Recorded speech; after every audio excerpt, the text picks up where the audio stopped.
over the last, I'm not even going to say the last decade, but maybe over even the last several years, the research is really emerging that this new classification of autoimmune disorders, which now are 88 different autoimmune disorders by which your body is recognizing yourself as foreign and attacking your own self. Why would you do that? Why would your body attack its own self? Well, the microbiota, or the bacteria in your digestive tract, have been altered. They've been altered due to the onslaught of antibiotics in the food source, by the onslaught of antibiotics used to treat a sinus infection or a bronchial infection, and the change in the food supply, namely hybridization of grains and foods that have introduced new proteins into the mix that are new to nature molecules. These are things that human beings, over our evolutions of thousands of years, 2.4 million years to be exact, is new to nature molecules. So these speak to your genes in a very unique way. So we have all these new proteins that are actually brand new proteins that your body doesn't really necessarily know what to do with. And these can be causing a lot of your problems.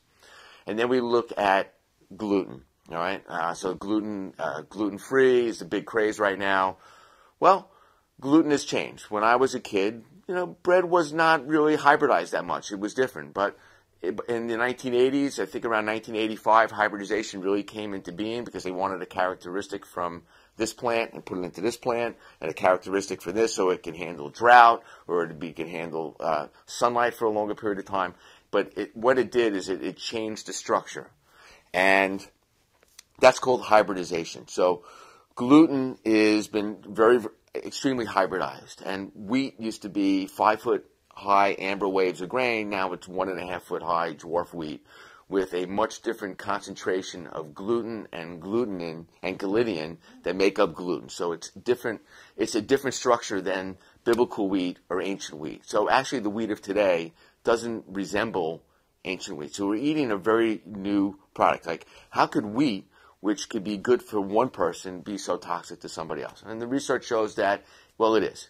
All right? And people do better when they pull gluten out of their diet. Dramatic weight loss, skin problems go away, inflammation goes down. The research clearly shows that there is a gut-brain connection, so much so that there is a brand new journal, a peer-reviewed journal that just came out called Gut Brain. All right? Until this time, prior to this, very few gastroenterologists were speaking to a neurologist, and very few neurologists were speaking to a gastroenterologist.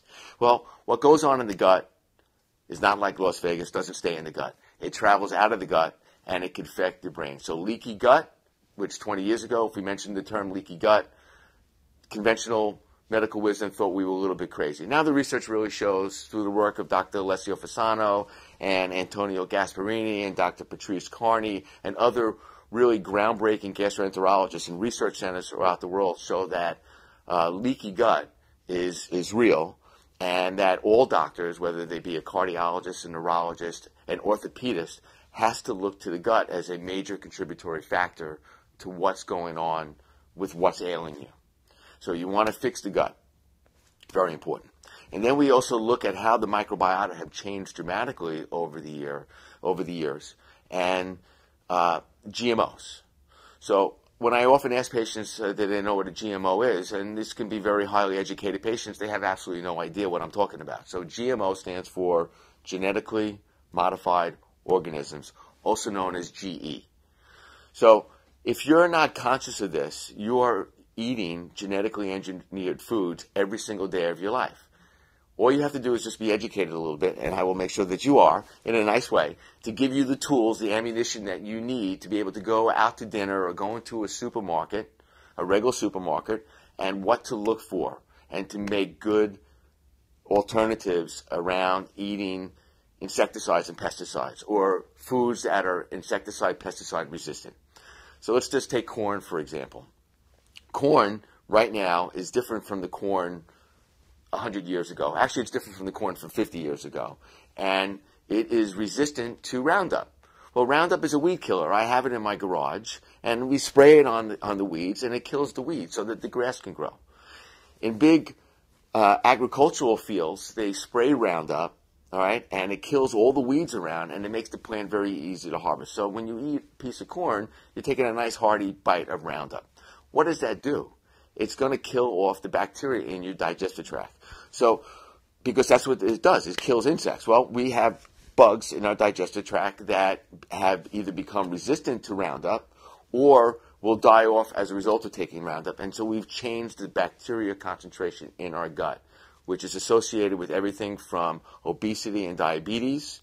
That's right, the bacteria in your digestive tract play a role in that, to autism, schizophrenia, bipolar, Alzheimer's disease, dementia, and many other disorders, all right? So you really want to avoid GMOs.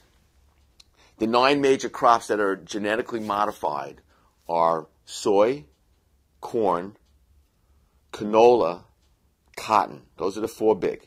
Sugar. So if you see sugar on a label and it doesn't say cane sugar or organic cane sugar or evaporated cane sugar, you're eating sugar that was derived from sugar beets, which are now genetically engineered.